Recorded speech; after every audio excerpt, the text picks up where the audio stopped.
November 29 വെള്ളിയാഴ്ച.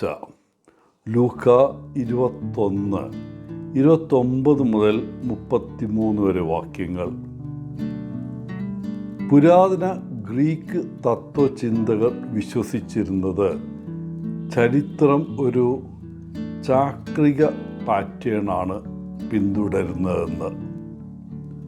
മറ്റൊരു വിധത്തിൽ പറഞ്ഞാൽ ചരിത്രം ആവർത്തിക്കുന്നു എന്ന് അവർ വിശ്വസിച്ചു.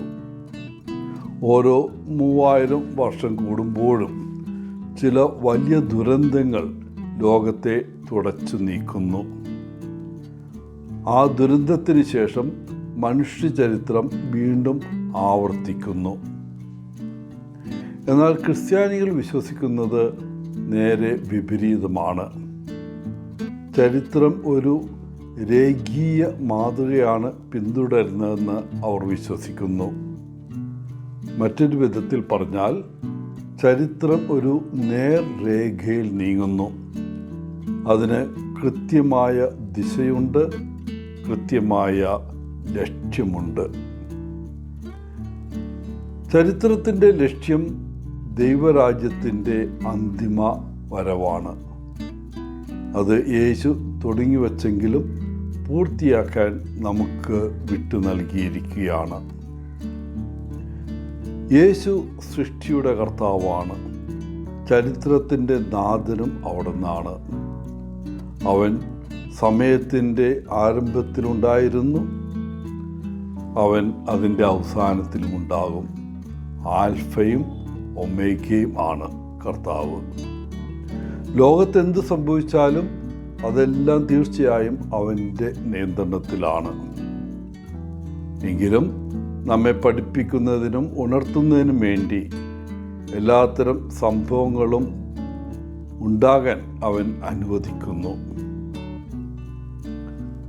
ലോക സംഭവങ്ങളും പ്രകൃതി പ്രതിഭാസങ്ങളിലും ഇന്നത്തെ സുവിശേഷത്തിലെ അത്തിവൃഷ്ടം പോലെ നമുക്കും ലോകത്തിനു വേണ്ടിയുള്ള അവൻ്റെ ഹിതത്തിൻ്റെ അടയാളങ്ങളായി ദൈവം ഉപയോഗിക്കുന്നു. എന്നിട്ടും പലപ്പോഴും നമ്മൾ ഈ അടയാളങ്ങൾ തിരിച്ചറിയുന്നില്ല. നമ്മുടെ അഹങ്കാരം, വളച്ചൊടിച്ച ആശയങ്ങൾ, തിരക്ക് പിടിച്ച ഷെഡ്യൂൾ എന്നിങ്ങനെ പല കാരണങ്ങളാൽ നമ്മൾ അന്ധരായി മാറിയിരിക്കുന്നു.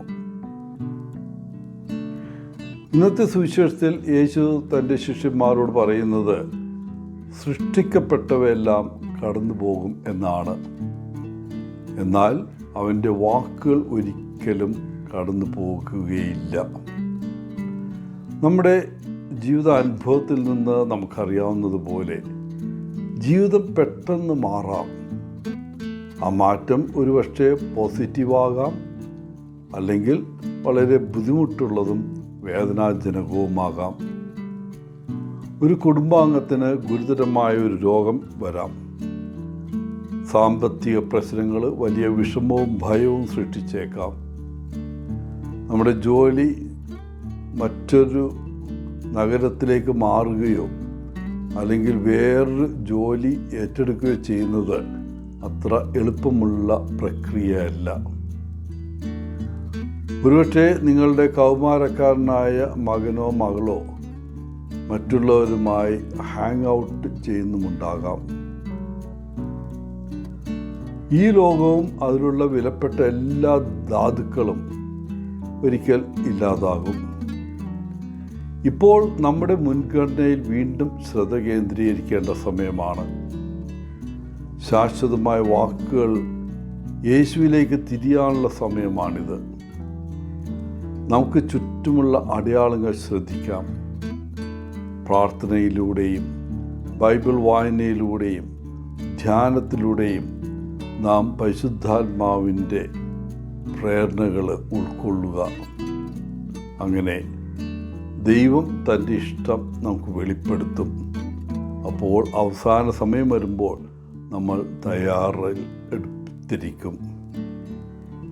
എല്ലാവർക്കും നല്ലൊരു ദിനം ആശംസിച്ചുകൊണ്ട് ഒത്തിരി സ്നേഹത്തോടെ പോളച്ചൻ CSSR ഫ്രം കേരള.